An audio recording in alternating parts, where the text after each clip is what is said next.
I funded my sister's wedding, then discovered I wasn't even on the guest list. When I confronted her, she rolled her eyes and declared, "You at my wedding? You'd just embarrass me like always." So I contacted one vendor, then another. By dusk, the venue was vacant. The food never arrived, and guests were posting photos of an empty ballroom. I, 32M, never thought I'd be writing this, but here I am, sitting in my apartment at 2 a.m., still processing what happened yesterday. My hands are shaking as I type this, not from guilt, but from the adrenaline that hasn't worn off yet. 2 months ago, my sister approached me with tears in her eyes, explaining how her dream wedding was falling apart financially. Her fiancé had lost his job, and they were about to cancel everything. She begged me to help, saying I was the only one in the family who could save her special day. Being the older brother who'd always looked out for her, I didn't hesitate. I liquidated my savings account and took out a personal loan, handing over $45,000 to cover the venue, catering, flowers, photography, and music. It wiped out everything I'd been saving for my own future, but seeing her relief made it worth it. The weeks that followed were strange. She'd grown distant, barely responding to my texts asking about wedding details or if she needed anything else. When I'd call, she'd give short answers and quickly end the conversation. I attributed it to wedding stress. Everyone knows brides go crazy during planning. 3 days before the wedding, I realized I still hadn't received my invitation. I'd been assuming it was just an oversight. That family didn't need formal invitations. But when I casually mentioned to my cousin that I was looking forward to the ceremony, she gave me a confused look and said she hadn't seen my name on the guest list she'd helped organize. That evening, I drove to my sister's apartment. She answered the door looking annoyed, like I was interrupting something important. I asked her directly about my invitation, expecting her to laugh and say it was in the mail or that she'd assumed I knew I was invited. Instead, she rolled her eyes and told me I wasn't invited. When I asked why, she said I would just embarrass her like I always did. She went on to list all the ways I was an embarrassment: my job as a mechanic, my old truck, the way I dressed, how I'd probably say something inappropriate or get too drunk. She said her fiancé's family was sophisticated, and having me there would reflect poorly on her. I stood there in shock as she continued, explaining that she'd only asked me for money because she knew I was stupid enough to give it to her. She said I should be grateful she was even telling me this instead of just letting me show up and be turned away at the door. The betrayal hit me like a physical blow. This was my little sister, the one I'd protected from bullies in school, the one I'd helped with homework, the one I'd co-signed her first apartment lease for. And she saw me as nothing more than a walking ATM who was too embarrassing to be seen with in public. I walked back to my truck in a daze, but by the time I reached home, the shock had transformed into cold fury. She wanted sophisticated? She was about to learn what sophisticated really meant. I spent the next 2 days making phone calls. The beauty of having funded everything was that all the vendor contracts had been set up in my name for payment purposes. Technically, I was the client, not her. First, I called the venue. I explained that there had been a family emergency and I needed to cancel the event. Since I was listed as the primary contact and payment source, they were surprisingly accommodating. They mentioned they'd been trying to reach me anyway because the final payment was due, and my sister had been dodging their calls. Next was the catering company. I told them the same story about the family emergency. They were less understanding since they'd already purchased ingredients. But when I explained that no payment had been made and none would be coming, they agreed to cancel rather than deal with the hassle of chasing payment. The florist was easy. She'd been waiting for the final payment that was now 2 days overdue. When I told her the event was canceled, she seemed relieved. The photographer took some convincing, but when I explained that I was the one who'd made the initial booking and payment, and that circumstances had changed, he agreed to cancel. He mentioned he had another wedding that day he could cover instead. The band was the trickiest. They'd already loaded their equipment and were planning to set up that afternoon. But when I explained the situation and offered to pay their cancellation fee, they were understanding. Musicians deal with crazy clients all the time. By noon on the wedding day, everything was canceled.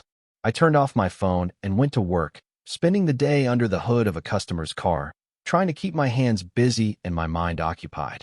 That evening, I finally turned my phone back on. The notifications were overwhelming. Dozens of missed calls from my sister, her fiancé, my parents, and various family members. The text messages ranged from confused to furious.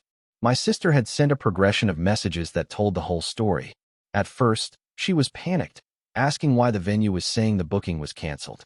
Then confusion as she realized all the vendors were unavailable. Then rage as she figured out what I'd done. She'd apparently spent the day frantically calling vendors, trying to salvage something, anything. But you can't book a venue, caterer, photographer, florist, and band on the same day as your wedding. Everything was either booked or required advance notice and payment she didn't have. My cousin sent me photos from the venue. Guests had arrived in their formal, where to find an empty ballroom. The venue staff knew nothing about a wedding and couldn't let anyone in. People were standing around in the parking lot in their suits and dresses, looking confused and checking their phones. Some guests had driven from out of state. Others had taken time off work and arranged childcare. My sister's future in-laws had flown in from across the country. Everyone was asking what was happening, and all my sister could tell them was that there had been a misunderstanding with the vendors. The social media posts were brutal. People were sharing photos of the empty venue with captions about the most disastrous wedding they'd ever attended. Her fiancé's family was apparently mortified, especially since they'd been bragging to their friends about the elaborate wedding their son was having. My parents called that night, furious. They demanded to know what I'd done and why. I calmly explained the situation, how I'd funded the entire wedding, how my sister had excluded me from the guest list, and what she'd said about me being an embarrassment. There was a long silence before my father asked if that was really what happened. When I confirmed it, he sighed and said he needed to talk to my sister. My mother was crying in the background, saying she couldn't believe her daughter would do something so cruel. Update 1. It's been a week since the wedding that wasn't, and the fallout continues to spread like wildfire. My sister hasn't spoken to me since that day, but the rest of my family has been calling nonstop. My parents initially tried to get me to apologize and help fix the situation, suggesting we could have a small ceremony or reception later. I told them I wouldn't be contributing another penny, and that if my sister wanted a wedding, she could pay for it herself like an adult. The financial reality has been devastating for her.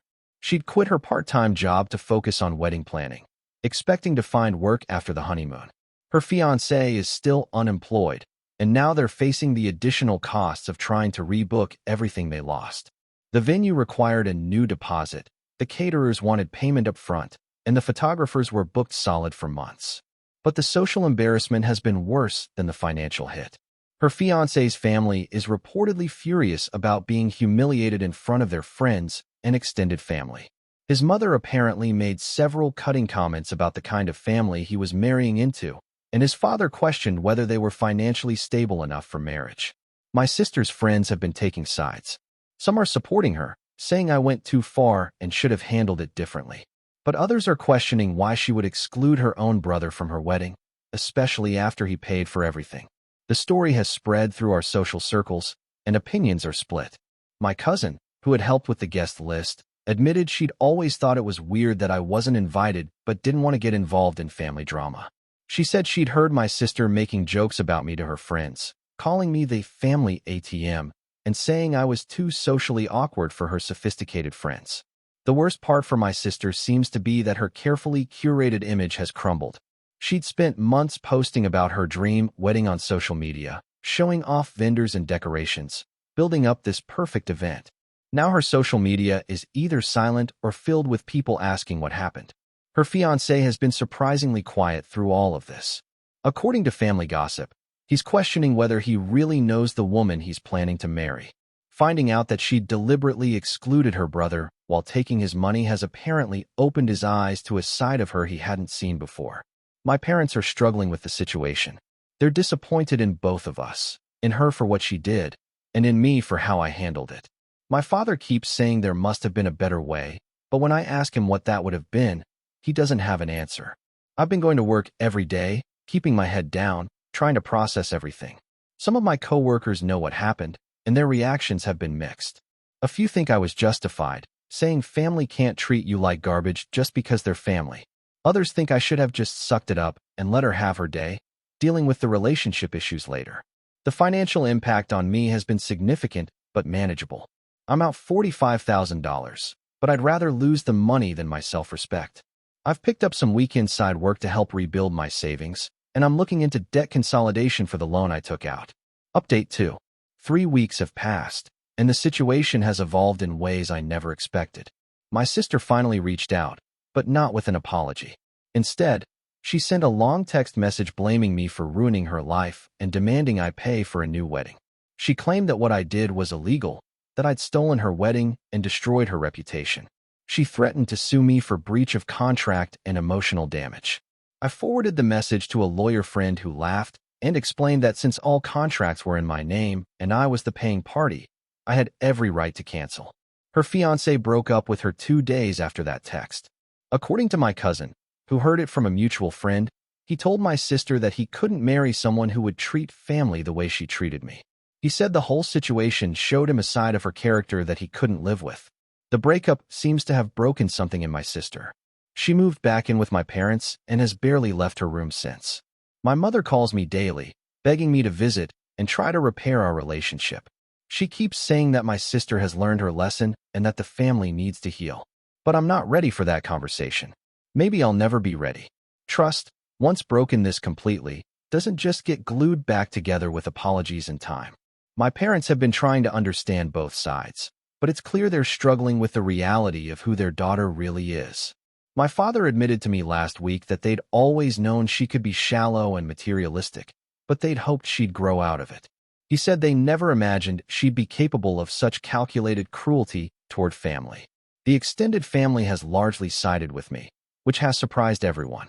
My grandmother, who usually stays out of family drama, called my sister's behavior disgraceful and said she was ashamed to have raised a granddaughter who could be so heartless. Several aunts and uncles have reached out to express their support. Work has become my refuge. My boss, who heard the story through the office grapevine, pulled me aside and offered me a promotion to shop supervisor. The pay raise will help with rebuilding my savings, and the increased responsibility gives me something positive to focus on. I've also started seeing a therapist. The betrayal by my sister triggered some deep-seated issues about my self-worth and my place in my family. Growing up, I'd always been the reliable one, the problem solver, the one everyone turned to when they needed help. Learning that my sister saw me as nothing more than a source of money, while simultaneously being embarrassed by who I am, has forced me to reevaluate a lot of relationships. The therapist has helped me understand that setting boundaries isn't cruel, it's necessary. For years, I'd been enabling my sister's entitled behavior by always bailing her out without expecting anything in return. Her excluding me from the wedding wasn't the first time she'd treated me poorly. It was just the most obvious and hurtful example. I've started reconnecting with friends I'd neglected while always being available for family crises.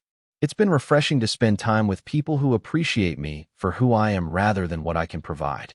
Update 3. It's now been 2 months since the canceled wedding, and I'm finally ready to close this chapter of my life. The dust has settled, relationships have shifted, and I've gained clarity about what really matters. My sister attempted one final manipulation last week. She showed up at my apartment, looking terrible, unwashed hair, wrinkled clothes, dark circles under her eyes. She broke down crying, saying she was sorry and that she'd learned her lesson. She begged me to forgive her and help her start over. But her apology fell flat when she followed it by asking for a loan to help her get back on her feet. She said she couldn't find work because everyone in our social circle knew what had happened, and potential employers were somehow finding out about the wedding situation through mutual connections. I told her I forgave her for my own peace of mind, but that forgiveness didn't mean restoration of our relationship or my willingness to continue funding her life. She left angry, muttering about how I'd always been jealous of her and that this was my revenge for being the less successful sibling. That interaction confirmed what I'd suspected. She still didn't understand what she'd done wrong. She was sorry she got caught and faced consequences, but not sorry for how she'd treated me. She still saw me as the problem, not her own actions. My parents have accepted that their children may never have a relationship again. It's been hard on them, but they've stopped pushing for reconciliation. My father told me he was proud of how I'd handled everything with dignity and that he understood why I couldn't just pretend it never happened. The financial impact has been less severe than expected. My promotion came with a significant raise, and the side work I've been doing has helped rebuild my emergency fund faster than anticipated. More importantly, I've learned to value my financial independence and won't be so quick to drain my accounts for others in the future. I've been dating someone new, a coworker from another department who knows nothing about my family drama. It's refreshing to be with someone who likes me for who I am, without any preconceptions or expectations about what I should provide. She's met my parents and gets along well with them, which has helped heal some of the family wounds. My sister eventually found work in another city and moved away. According to my mother, she's doing better but still struggles with the social consequences of what happened. The story of the canceled wedding became local legend, and she couldn't escape the reputation it created. I don't take pleasure in her struggles, but I don't feel guilty about them either. Actions have consequences, and she's learning that lesson the hard way. Maybe someday we'll be able to have a relationship again, but it will have to be built on mutual respect rather than one-sided obligation. Looking back, canceling that wedding was the best decision I ever made. Not because of the revenge aspect, but because it forced me to establish boundaries and demand the respect I deserve. I learned that being family doesn't give someone the right to treat you poorly, and that sometimes the most loving thing you can do is let someone face the full consequences of their choices. I sleep well at night knowing I stood up for myself when it mattered most. My sister may have wanted a sophisticated wedding, but she learned that sophistication isn't about excluding people. It's about treating everyone with dignity and respect. Unfortunately for her, that lesson came too late to save her special day. The empty ballroom in those photos represents more than a canceled wedding. It represents the void left when you prioritize image over integrity, when you choose status over substance, and when you mistake cruelty for sophistication. I may have funded her wedding, but she canceled her own family relationships long before I canceled her vendors. In the end, we both got exactly what we deserved.